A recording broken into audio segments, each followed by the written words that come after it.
Olá, bom dia, bom domingo. Observatório Feminino no ar com as jornalistas Alessandra e Priscila Mendes, que eu economizo no sobrenome. Bom dia, meninas. Bom dia. Bom, esse bom dia meu aqui é meio assim, né, gente? Porque não tem como falar bom dia. Mas, por educação, né, para cumprimentar aqui os nossos ouvintes, bom dia. Olá, pessoal que está aí acompanhando a gente com essa cobertura dificílima, né, de fazer.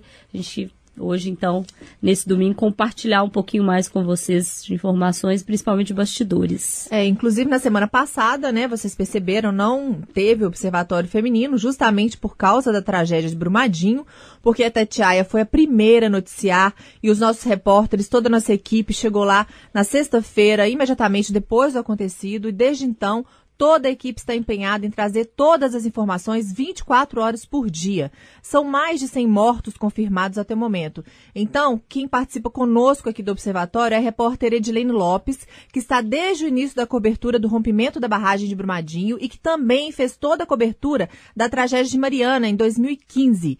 Bom dia, Edilene. Seja bem-vinda. Obrigada. Mais uma cobertura, né, difícil, de uma tragédia anunciada, de um crime socioambiental, como nunca visto aqui no Brasil, pelo menos. Fernanda, quando você me ligou falando que era para ir para Brumadinho, eu sinceramente não acreditei que estava acontecendo outra vez. Isso chorou. E quando eu cheguei lá, que eu conversei com a primeira fonte, e que ele me falou, a gente chegou na cidade, bem na entrada, as pessoas tinham poucas informações, e eu perguntei a um policial militar numa viatura cheia o que tinha acontecido. Ele me chamou e falou, deixa eu te falar, eu fui lá. Gente, tô chorando, gente. Agora, você imagina pra gente que tá longe, que fica ouvindo, assistindo, né, na televisão, o tempo inteiro a cobertura. É muito difícil quando você se imagina, você se coloca no lugar daquelas pessoas que perderam família, perderam tudo, perderam a sua história. Já é difícil a gente pensar, refletir, já emociona bastante. Imagina você estar ali convivendo há dias com essa tragédia tão de perto, com todo esse sofrimento humano tão de perto. Fernanda, ele me falou o seguinte, eu estive lá no local, essa é uma informação extraoficial, o refeitório estava lotado, tem pelo menos 500 pessoas lá e ninguém tinha falado sobre esses números ainda. Quando ele me falou 500, eu falei, esse número é muito alto. Eu entrei na programação com o Eustáquio Ramos, falei do refeitório que de fato ele tinha sido encoberto, que tinha uma segunda barragem, que tinha risco de rompimento, que foi a informação que ele me deu, que dezenas de pessoas estavam lá. E aí eu e o Siqueira, nós entramos na primeira rua que foi possível, fora do centro da cidade, para tentar chegar em Parque das Cachoeiras, que é uma localidade que foi atingida. E aí a gente começou a passar nas portas das casas, tinha gente em todas as portas, e a gente foi parando, todas as portas tinham alguém desaparecido. E essas pessoas desesperadas em busca de informação, esse era um ponto que não tinha sinal de internet, não tinha como transmitir para a rádio, a gente colocou várias dessas famílias de vítimas dentro do carro da rádio, voltamos para a entrada da cidade para eles entrarem na programação, contando para a gente do desespero. Quase todas as famílias em Brumadinho têm alguém desaparecido que está lá embaixo da barragem até então, a cidade está consternada. E a gente percebeu a gravidade quando a gente percorreu a primeira rua. Tipo, acabou Brumadinho e a gente não tinha noção, os números não tinham aparecido. Eles vieram horas depois, assim como foi em Mariana, que a gente percebeu que seria em número de vidas perdidas um desastre maior que o de Mariana. E quando eu fui no caminho, que eu entrei na programação do caminho, várias das vítimas de Mariana me ligaram, porque eles escutaram a rádio e não acreditavam que outra vez tinha acontecido e eles foram para lá prestar apoio às vítimas. Quando a gente chegou, poucas horas depois, o prefeito de Mariana chegou também. Edilene, e você que acompanhou Mariana e que acompanha agora Brumadinho, e durante todo esse tempo, de 2015 até aqui, a gente vem acompanhando, renova, vem acompanhando flexibilização de leis com relação à mineração. O que errou? O que a gente errou para deixar isso acontecer de novo? Eu acho que, na verdade, a situação piorou de lá para cá, porque houve uma flexibilização por parte do governo do estado da concessão desses licenciamentos, e quando a gente tinha que tornar as normas mais duras, na verdade, o estado flexibilizou essas regras e permitiu, mais uma vez, com que isso acontecesse. A Assembleia Legislativa foi omissa. Os deputados não aprovaram o projeto de lei de segurança das barragens. Depois de alterar esse projeto várias vezes, que não era tão rígido quanto seria no início. No final, ele não foi aprovado. A CPI das barragens, muito bem disse o presidente do Fórum dos Comitês das Bacias Hidrográficas de Minas Gerais, a CPI foi enterrada pelos deputados. Eles simplesmente não abriram essa CPI. E até hoje não há punição, não há presos da barragem de Mariana. A justiça também falhou.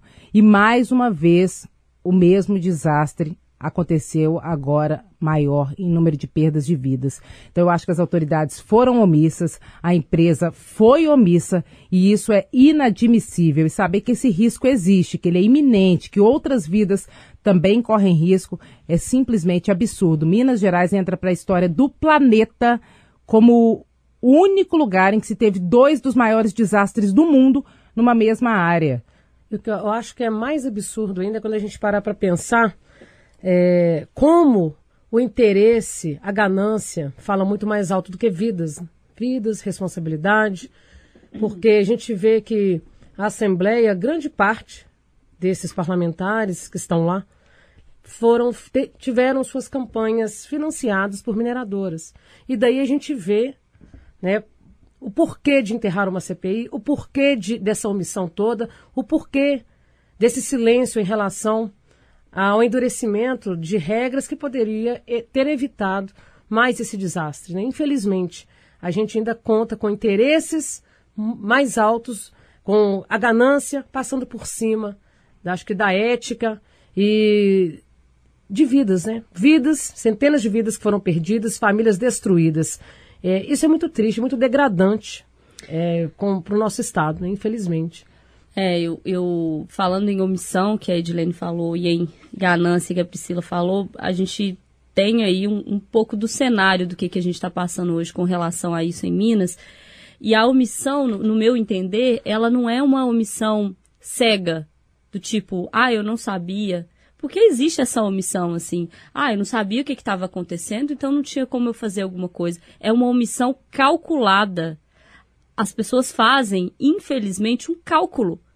O que vale mais a pena? Ter dinheiro de Cefem ou matar as pessoas? Não, vou ter o dinheiro do Cefem. É um cálculo que é feito, assim. Infelizmente, é uma omissão em que as pessoas sabem do risco, sabem da situação caótica, tanto é que sabem do risco que essa semana a gente viu a Vale anunciar descomissionamento de barragens, a gente viu a Secretaria de Estado de Meio Ambiente baixar uma resolução para fechar todas as barragens como Brumadinho e Mariana, né, que é de alteamento a montante, por causa do risco. Logo, sabe-se do risco, mas faz um cálculo de que, não, o dinheiro é mais importante. A Priscila citou campanhas, né, financiamento de campanha. A gente trouxe um levantamento essa semana mostrando que 80% dos deputados da Assembleia Legislativa tiveram as campanhas financiadas por mineradoras. A gente não está falando de pouco dinheiro, a gente está falando de 4.200.000 reais de diversas mineradoras financiando. Quando a gente traz também essa semana o levantamento com relação ao Cefem, que é o imposto da mineração,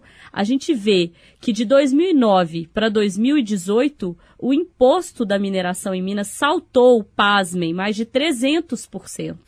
E nesse meio termo, entre 2009 e 2018, a gente tem um desastre de Mariana. Então, a gente não reviu nada, a gente não parou para pensar, a gente não parou para calcular, a gente simplesmente continuou extraindo mais, porque o Cefem é resultado de extração, então se você extrai mais, você tem mais recurso. Então, assim, eu realmente me preocupo com a situação dos municípios que essa semana vieram aí todos dizer, tô sem dinheiro, não sei como que eu vou fazer, o imposto, não sei o que, não sei... Mas, sério, eu me preocupo muito mais com vidas. Se forem 2, 10, 20, 100, no caso de Brumadinho. É muito, muito mais grave do que qualquer imposto que o Estado vai deixar de arrecadar ou que o município vai deixar de arrecadar. E a gente já trouxe também, os lucros das mineradoras são altíssimos. Se elas reduzirem um pouco o lucro para investir em equipamentos mais seguros, porque não é assim, vamos parar de minerar. Não, vamos minerar melhor. Essa questão que você falou de parar de minerar, até eu estive conversando essa semana com um especialista, ele é doutorando em mineração pela UFOP, e ele trouxe uma metodologia, foi implantada aqui na mina do Pau Branco, em 2015, que é um sistema de filtragem de prensa. Hoje a Valorec utiliza esse sistema. E é uma coisa simples. A longo prazo, ele traz um resultado socioambiental, com redução de impacto socioambiental e mais segurança e redução de custo, muito significativo. E que não é tão difícil. Simplesmente, esse sistema de filtragem, ele vai acumulando o rejeito ali, ele se torna sólido, depois esse rejeito ele é reutilizado para fabricação de materiais para construção civil, tijolos, enfim, uma série de coisas tem esse cunho de sustentabilidade. E aí quando a gente pensa também em nível de Brasil, que hoje a gente tem um Ministério do Meio Ambiente totalmente enfraquecido, aí é de desanimar. Será que essas duas tragédias servirão de exemplo, de ícone, para que se tomem providências lá no Congresso Nacional, para que se abra de fato a CPI e que essa CPI vá a fundo para investigar quem deve ser investigado, para colocar atrás das grades, se for o caso, quem deve ser colocado, culpabilizado, quem deve ser culpado? É isso que a gente tem que pensar, porque hoje nós temos um Ministério do Meio Ambiente totalmente sucateado e enfraquecido. E uma coisa é falar disso aqui, né? Sentado com a minha casa sem risco nenhum.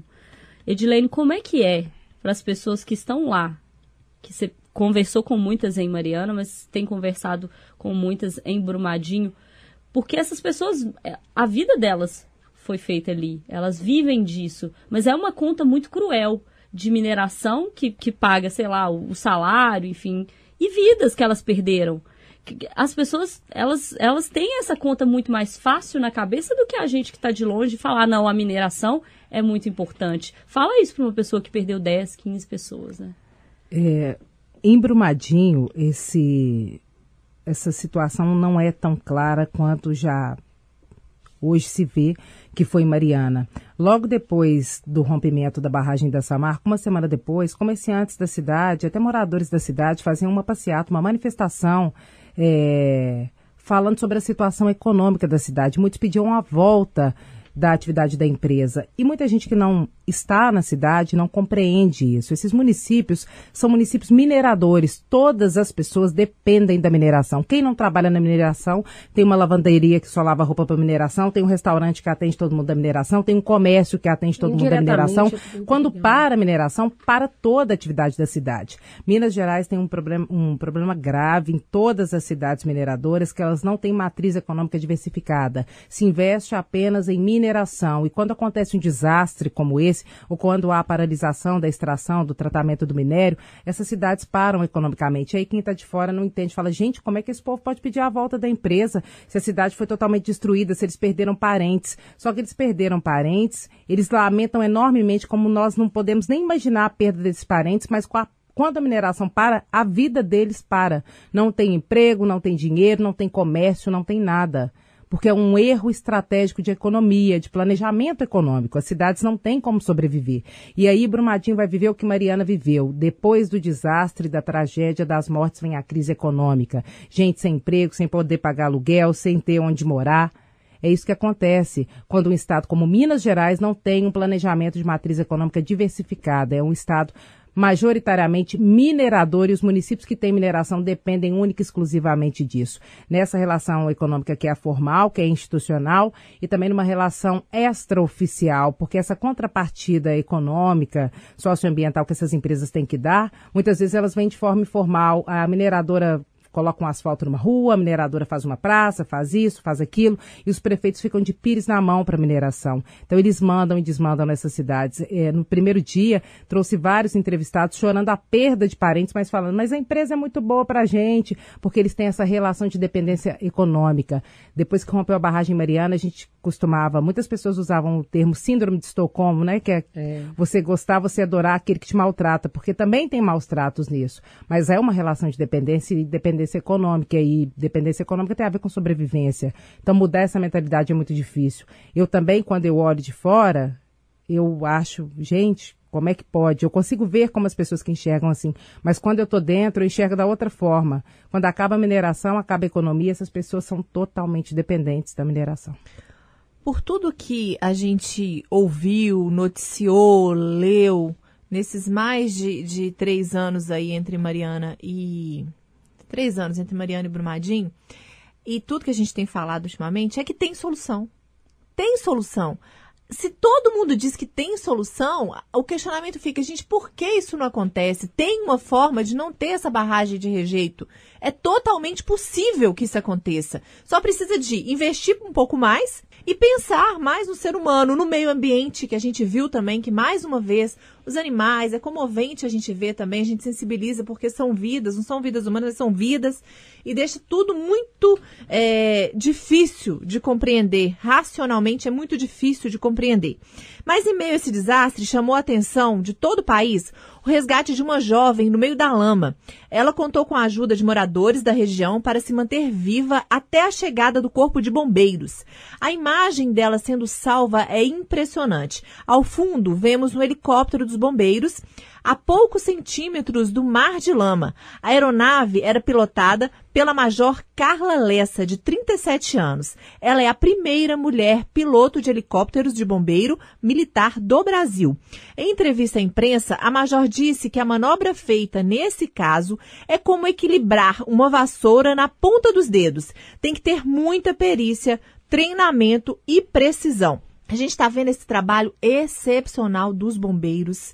É uma coisa assim, a gente fala heróica, apesar deles não gostarem que a gente use esse termo, mas pra gente a gente vê eles se arrastando ali no meio da lama com muita dificuldade.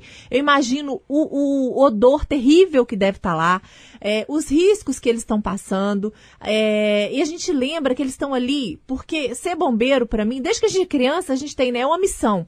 Muitas crianças sonham em ser bombeiro e a gente vê realmente que é um trabalho excepcional. E a gente tem aí essa piloto se destacando em meio a tudo isso. A Edilene, você também conversou com ela, né? Teve a oportunidade e de presenciar esse trabalho dos bombeiros lá também.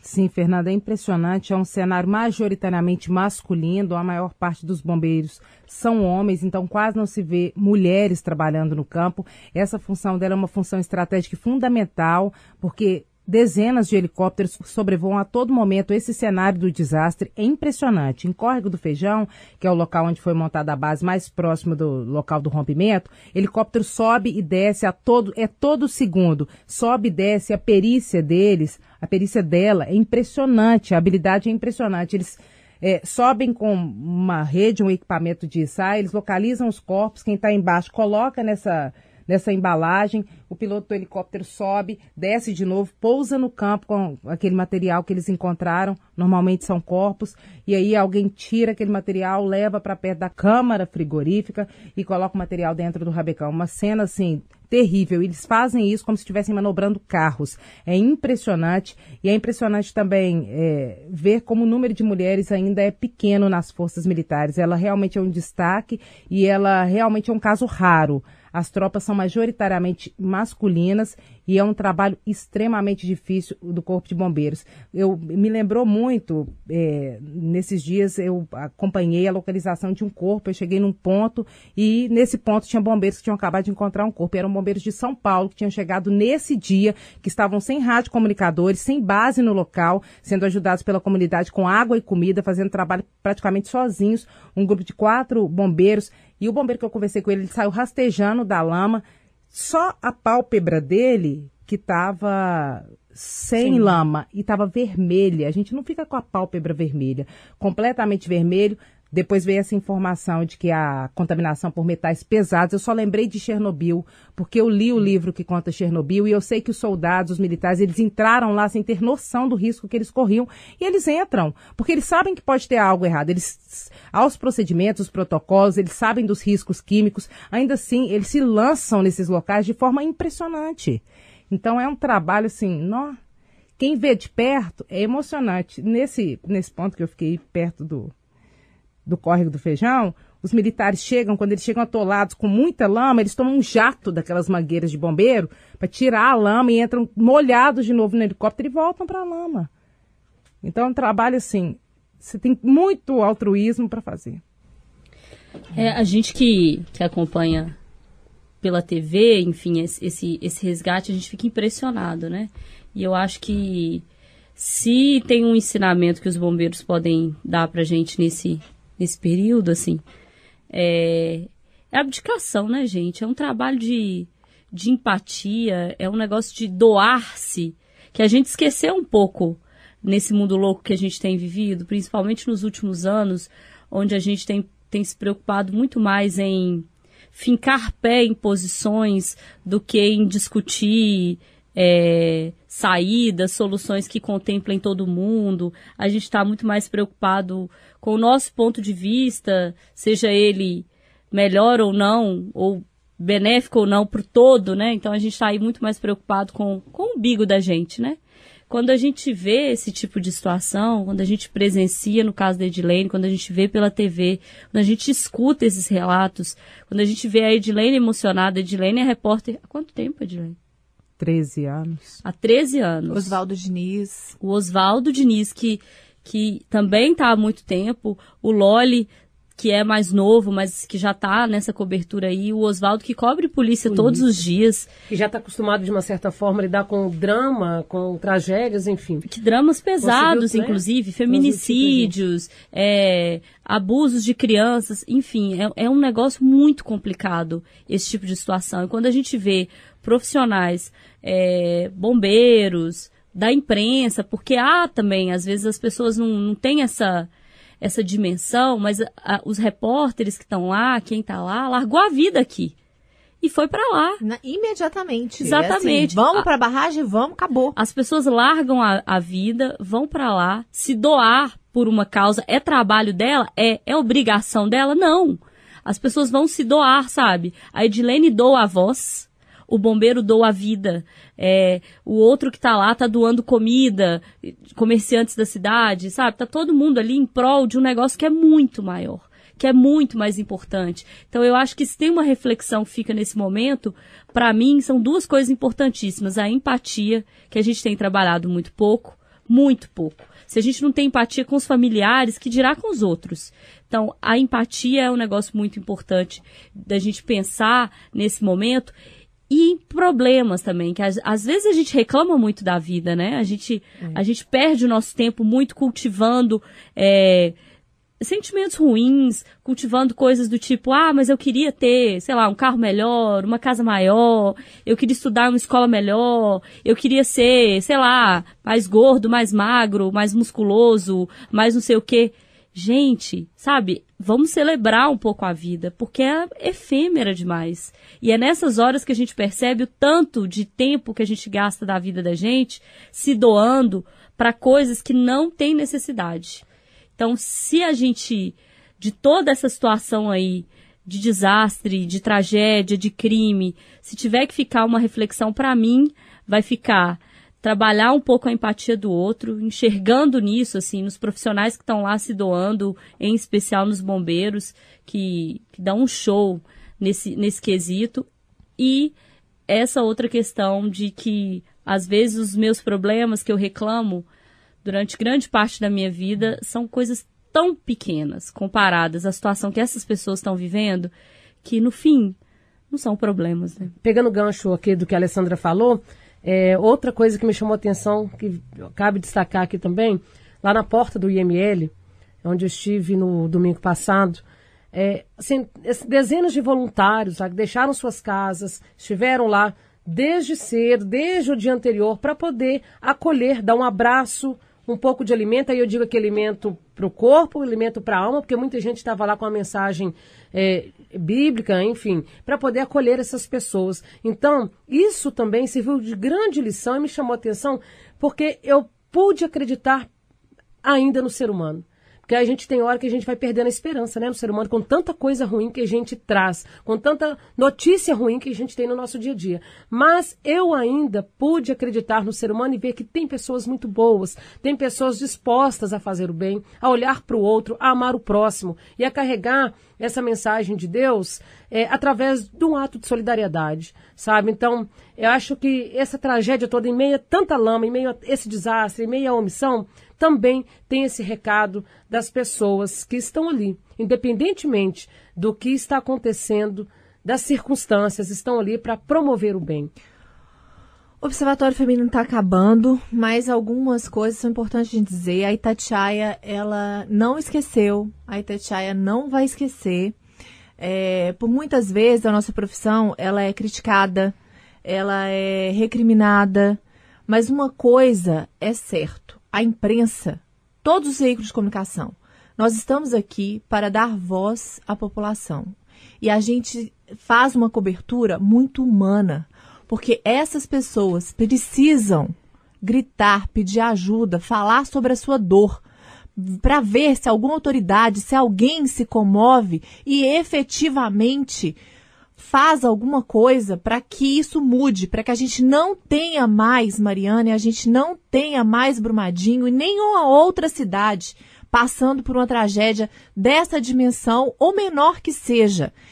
E nós vamos continuar lá, Edilene, Alessandra, Loli, toda a nossa equipe está lá. A gente vê a imprensa do mundo inteiro fazendo esse trabalho. Na retaguarda aqui também, equipe técnica, motoristas, todo mundo. E nosso objetivo é um só. A gente quer que isso não aconteça mais, que isso não se repita. Não é isso, Edilene? Exatamente, Fernanda. Eu acho que dessa vez, se uma medida, uma providência não for tomada, eu nem sei te falar o que eu acho da humanidade. Realmente a gente passou da hora do basta.